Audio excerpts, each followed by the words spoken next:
Hello students, welcome to Biosphere. Dive into the science of life.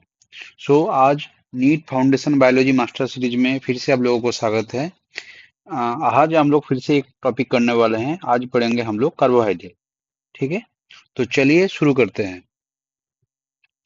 So first एक चीज हम लोग देख लेते हैं। क्या आपको पता है the exact same type of molecule जो कि ट्री को बनाता है, वही सेम मॉलिक्यूल हमारा ब्रेन भी बनाता है। सो how does nature use the exact same chemical building block to create such completely different form of life? एक ही केमिकल बिल्डिंग ब्लॉक यूज कर रहा है ट्री भी और ब्रेन भी, ह्यूमन ब्रेन भी, लेकिन दो लाइफ है वो कॉम्प्लीटली डिफरेंट है। वो कैसे है? तो लेट्स फाइंड आउट। ठीक है, सो इस टॉपिक खत्म होने के बाद आप लोगों को क्या जानने मिलेगा? What you will master today? You will learn define the cellular pool and categorize organic versus inorganic substance. Then you will differentiate between micromolecules and macromolecule based on molecular weight. इसके बाद आप लोग माइक्रोमोलिकुल्स और मैक्रोमोलिकुल्स को डिफरेंशिएट कर पाओगे based on their molecular wait.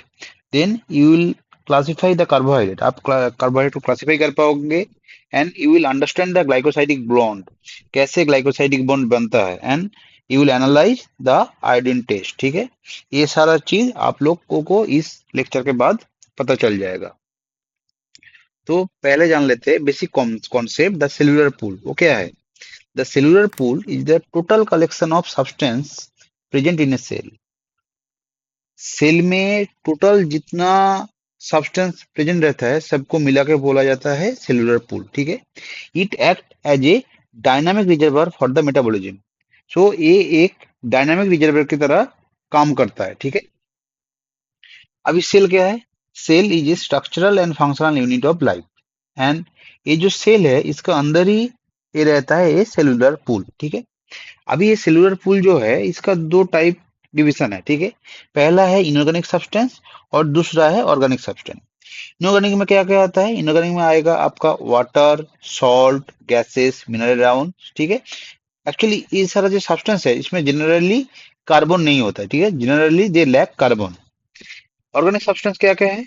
Organic substance है जो कार्बन बेस्ड कंपाउंड्स है। ठीक है, जैसे कि carbohydrate, lipids, amino acid, protein, nucleotide, nucleic acid, vitamin etcetera. ठीक है, देन अभी बायोमोलिकुल्स को डिवाइड किया गया है उसका साइज के ऊपर से, इसलिए लिखा गया है साइजिंग ऑफ बायोमोलिकुल्स। ठीक है, फर्स्ट है माइक्रोमोलिकुल्स, सेकंड है मैक्रोमोलिकुल्स। माइक्रोमोलिकुल्स क्या है? जिसका वेट 1000 डाल्टन से कम है। ठीक है, उसको कहा जाता है micromolecules. Whereas macromolecules are more than 1000 dalton. ठीक है, 1000 डाल्टन से ज्यादा होगा वो है मैक्रोमोलिकुल्स। ठीक है, तो इसमें इसका फीचर क्या क्या है, ट्रेट्स क्या क्या है? इसमें स्मॉल होगा वो जो मॉलिक्यूल, माइक्रोमोलिकुल्स। देन सिंपल, ये मॉलिक्यूल बहुत सिंपल है, that's why simple molecules. And they are usually water soluble. ठीक है, इन लोग के क्या होगा? वाटर सॉल्युबल होगा, मतलब वाटर में डिजोल्व कर जाएगा। लेकिन यहाँ पे एक्सेप्शन भी है जो कि है लिपिड। ठीक है, लिपिड वाटर में डिजोल्व नहीं करता है। ठीक है, इसका रोल क्या है इस माइक्रोमोलिक्यूल्स का? It act as a monomer. ठीक है, their function as building block की तरह इन लोग काम करते हैं। ठीक है, and they are the metabolic intermediates. Then let's come to macromolecules. इसका फीचर क्या क्या है? They are large complex molecules and they are usually insoluble. ठीक है, इन लोग ये क्या होता है? They are usually insoluble in water, water में डिजल अच्छे से नहीं होता है। And they form colloidal system, एक कोलाइड का फॉर्म करेगा। ठीक है, जैसे carbohydrate, protein, nucleic acid, lipids etcetera. ठीक है, अभी माइक्रोमोलिक्यूल्स का कुछ एग्जांपल देख लेते हैं। माइक्रोमोलिक्यूल मतलब जो मोनोमर का एग्जांपल देख लेते हैं। जैसे अगर पहले देखें, पहले सिंपल शुगर और we can called it monosaccharide. ठीक है, जैसे एग्जांपल देखें, ये है ग्लूकोज। इसका फंक्शन क्या है? It act as a energy source. ठीक है, then fatty acid. Fatty acid क्या है? This form after lipid digestion, lipid digestion के बाद ये फैटी एसिड का फॉर्म होता है। ठीक है, ये क्या करता है, it combine with glycerol to form lipid. ये फैटी एसिड जब ग्लिसरॉल से कॉम्बाइन करेगा उस समय क्या करेगा, इस उस समय they will form the lipid. Then amino acid are the building block of protein. ठीक है, प्रोटीन का बिल्डिंग ब्लॉक क्या है, अमीनो एसिड। अभी जो अमीनो एसिड है उसका फिर से डिवीजन है, जैसे एसेंशियल। एसेंशियल एक यहाँ पे एक बात है, जो एसेंशियल अमीनो एसिड है वो हमारे बॉडी में नहीं बनता है। ठीक है, तो हम लोग को उसको डाइट की तरह लेना पड़ता है, जैसे lysine, leucine, valine, tryptophan etcetera. लेकिन जो नॉन एसेंशियल अमीनो एसिड है वो हमारे बॉडी में मिलता है, लेकिन उतना ज्यादा नहीं मिलता। ठीक है, जैसे ग्लाइसिन, सिस्टेइन एंड अर्जिनिन। और ये जो सिस्टेइन है, बहुत सारा सिस्टेन एक साथ मिलकर बनाता है सिस्टीन। तो cysteine and cystine are different. Mini cystine consist and form the cysteine. Okay, then अभी देख लेते हैं माइक्रोमोलिक्यूल्स, जो कि है न्यूक्लियोटाइड। न्यूक्लियोटाइड क्या है, न्यूक्लियोटाइड है the building block of DNA and RNA. ठीक है, न्यूक्लियोटाइड बनता कैसे है, न्यूक्लियोटाइड में रहता है नाइट्रोजन बेस, शुगर और फॉस्फेट, ये तीनों मिलकर बनाता है न्यूक्लियोटाइड। ठीक है, so these three compound lock together to create the foundation of genetic code। इन तीनों मिलकर क्या बनाता है, the foundation of the genetic code. Then let's come to carbohydrate. Carbohydrate actually the energy molecules. ठीक है, and these are made up of CHO, carbon, hydrogen and oxygen. ठीक है, और ये एक फिक्स रेशियो में होगा। कौन सा फिक्स रेशियो, कार्बन होगा, एक्चुअली वो रेशियो है 1:2:1। ठीक है, मतलब कार्बन एक, हाइड्रोजन दो और ऑक्सीजन एक। ठीक है, इसमें क्या क्या रहता है कॉम्पोजिशन में, अगर देखें इसमें है कार्बन, हाइड्रोजन और ऑक्सीजन। इसका मेन फंक्शन क्या है, वही मैं पहले ही बोला हूं, दैट इज एनर्जी मॉलिक्यूल। ठीक है, it act as a primary energy source. कितना एनर्जी देता है, पर ग्राम में 4 किलो कैलोरी। ठीक है, 1 ग्राम क्या करता है, 4 किलो कैलोरी एनर्जी देता है। ठीक है, और ये जो कार्बोहाइड्रेट है, they are the most abundant biomolecule on the earth. Earth में मोस्ट अबंडेंट बायोमोलिक्यूल्स क्या है, दैट इज कार्बोहाइड्रेट। देन अभी कार्बोहाइड्रेट का डिवीजन कर लेते हैं। ठीक है, पहले डिवीजन है based on the functional group. Functional group के अनुसार इसका अगर डिवीजन किया जाए, इसको दो टाइप का होता है कार्बोहाइड्रेट। एक है एल्डोस और एक है कीटोस। एल्डोस क्या है, जिसमें that contain CHO group, CHO means aldehyde group. Her ketose contain CO group, CO means ketone group. जैसे एल्डोस का एग्जांपल देख लेते हैं, एक है ग्लूकोज। कीटोस का एग्जांपल देख लेते हैं, कीटोस का एग्जांपल है जैसे फ्रुक्टोज। अभी कार्बोहाइड्रेट के फिर से डिवीजन है, जैसे based on the carbon atom, कितना कार्बन एटम है उस कार्बोहाइड्रेट में, उसके अनुसार उस कार्बोहाइड्रेट को डिवाइड किया गया है। जैसे अगर 3 कार्बोहाइड्रेट होगा, 3 कार्बन होगा, तो that called triose. Example glycerol aldehyde. ठीक है, अगर 4 कार्बन रहेगा, दैट इज टेट्रोज, 4 इसलिए टेट्रोज। जैसे एग्जाम्पल इरिथ्रोज। देन अगर 5 कार्बन होगा तो pentose. Example of one pentose is ribose. Then अगर 6 कार्बन होगा, that is hexose. Example glucose, fructose. Then अगर 7 कार्बन होगा, दैट इज हेप्टोज। ठीक है, ऐसे करके इसका जितना कार्बन रहेगा वैसे उसका नाम होगा। देन कार्बोहाइड्रेट को फिर से एक डिवाइड किया गया है कि उसमें शुगर यूनिट कितना है उसके अनुसार। ठीक है, एक है, पहला है मोनोसेकेराइड, देन है ओलिगोसेकेराइड और थर्ड है पॉलीसेकेराइड। मोनोसेकेराइड क्या है, मोनोसेकेराइड नाम में ही पता चल रहा है, इसमें सिर्फ एक यूनिट होगा। ठीक है, so they are the simplest sugar and ये और हाइड्रोलाइज नहीं होगा, इसको और टूटा नहीं जा सकता। ठीक है, ठीक है, this monosaccharide are directly absorb in our body. अगर इसका एग्जांपल देखें, that is glucose, fructose, galactose etcetera. ठीक है, देन सेकेंड होगा मेरा ओलिगोसैकेराइड। ठीक है, ओलिगोसैकेराइड मतलब उसमें क्या होगा, उसमें जो शुगर यूनिट है वो 2 से 9 के बीच में रहेगा। ठीक है, डाई से, जैसे पहले है डाइसैकेराइड। डाइसैकेराइड मतलब यहाँ पे 2 शुगर यूनिट रहेगा। ठीक है, जैसे सुक्रोज देखे, सुक्रोज कैसे बनता है, एक ग्लूकोज एक फ्रुक्टोज।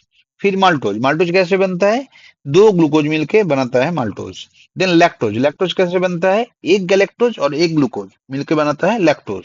ठीक है, देन है रैफिनोज। ठीक है, तीन तीन ग्लूकोज मॉलिक्यूल मिलके बनाता है रैफिनोज। ठीक है, देन हम लोग का मोनोसेकेराइड हो गया, मोनोसेकेराइड में है एक यूनिट। देन हम लोग पढ़े हैं ओलिगोसेकेराइड, ओलिगोसेकेराइड में क्या हुआ, 2 से 9 यूनिट।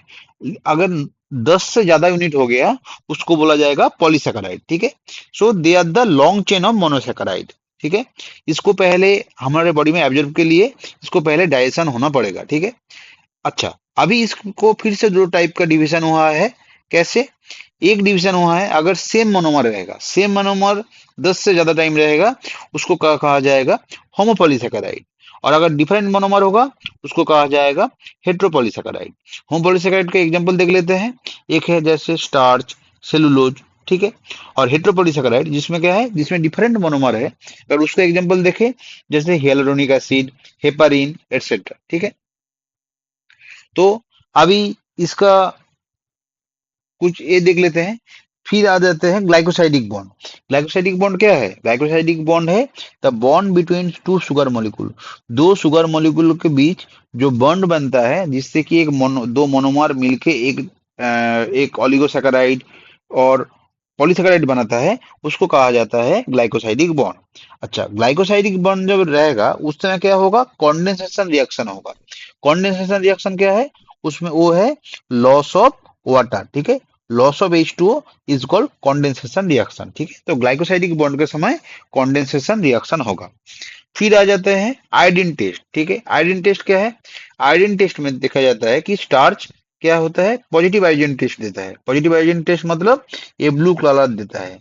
क्यों ब्लू कलर देता है? क्योंकि स्टार्च का जो स्ट्रक्चर है वो हेलिकल स्ट्रक्चर है। ठीक है, और जो हेलिकल स्ट्रक्चर है, वो हेलिकल स्ट्रक्चर के अंदर आयोडीन को ट्रैप कर लेगा, आयोडीन को ट्रैप कर लेता है, इसलिए वो पॉजिटिव ब्लू कलर देता है। लेकिन सेलुलोज जो है, वो तो हेलिकल स्ट्रक्चर नहीं है, इसलिए क्या होता है, वो आयोडीन को ट्रैप नहीं कर पाता, और ट्रैप नहीं कर पाता इसलिए वो ब्लू कलर नहीं देता है। इसलिए cellulose will show the negative iodine test. ठीक है, अभी अभी लास्ट में देख लेते हैं फंक्शन। कार्बोहाइड्रेट का फंक्शन क्या है? कार्बोहाइड्रेट हम लोग को इंस्टेंट एनर्जी सप्लाई करता है। ठीक है, it will provide the instant energy. ठीक है, देन कार्बोहाइड्रेट का स्ट्रक्चरल रोल भी है। क्या क्या? जैसे वो सेल वॉल मेम्ब्रेन कंपोनेंट में भी कार्बोहाइड्रेट प्रेजेंट रहता है। ठीक है, और जो कार्बोहाइड्रेट है, that act as a precursor for fats and amino acid.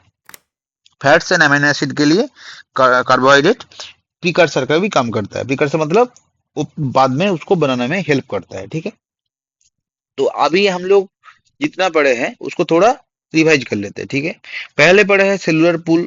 ठीक है, सेलुलर पूल को मॉलिक्यूलर वेट के अनुसार हम लोग दो भाग में डिवाइड किए थे। एक है माइक्रोमोलिक्यूल जो कि 1000 डाल्टन से कम, एक है मैक्रोमोलिक्यूल जो कि 1000 डाल्टन से ज्यादा। ठीक है, देन हम लोग पढ़े थे कार्बोहाइड्रेट।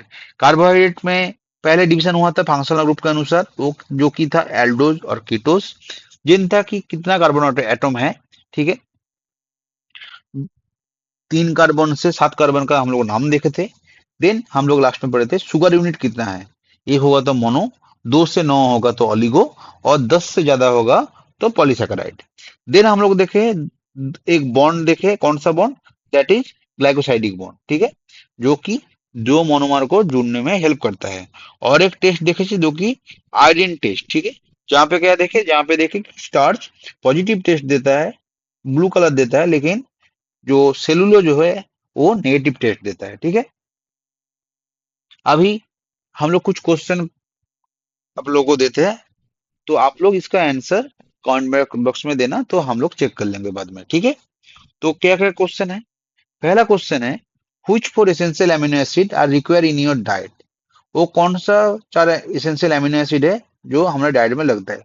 एक्चुअली और भी अमीनो एसिड लगता है हमारे डाइट, और भी अमीनो एसिड लगता है जो कि एसेंशियल अमीनो एसिड है, लेकिन हम लोग जो स्लाइड में चार्ट दिए थे उसका हम लोग नाम पूछ रहे हैं। ठीक है, then why does starch test positive in an iodine test while cellulose does not? Starch क्यों पॉजिटिव आयोडीन टेस्ट देता है लेकिन सेलुलोज क्यों नहीं देता है? ठीक है, और लास्ट में है what specific bond connect to sugar molecules and what is lost during this process? ठीक है, दो शुगर मॉलिक्यूल्स को जोड़ने में कौन सा बॉन्ड हेल्प करता है, और उसी दौरान क्या लॉस्ट होता है? ठीक है, ड्यूरिंग दिस प्रोसेस। तो इसका आंसर आप लोग कमेंट बॉक्स में देना। तो हम लोग फाइनल क्या टेक कह रहे हैं हम लोग आज के लिए?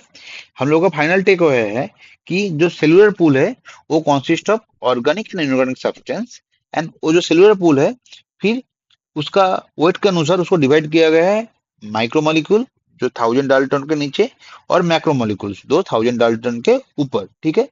देन कार्बोहाइड्रेट जो है उसमें हाइड्रोजन और ऑक्सीजन का रेशियो कितना रहता है, 2:1, ठीक है। They are the body's primary energy source and they are also the structural building block, ठीक है। हमारे बॉडी का प्राइमरी एनर्जी सोर्स है कार्बोहाइड्रेट, और स्ट्रक्चरल बिल्डिंग ब्लॉक भी है कार्बोहाइड्रेट, ठीक है। और लास्ट में देखे हैं कि शुगर क्या करता है, शुगर कॉम्बाइन भी है ग्लाइकोसाइडिक बॉन्ड, एक शुगर दूसरे शुगर से मोनोसेकेराइड कैसे ज्वाइन करता है, भाया ग्लाइकोसाइडिक बॉन्ड, और उसी दौरान that will lost A water, ठीक है।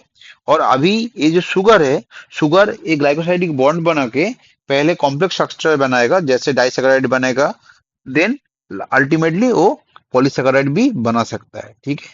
होप कि आपको ये लेक्चर समझ में आया, ठीक है। तो thank you class. Hope you have liked the session. If you did, don't forget to like the video and subscribe to the channel. Any doubt, feel free to ask in the comment box. I will definitely reply. See you in the next class.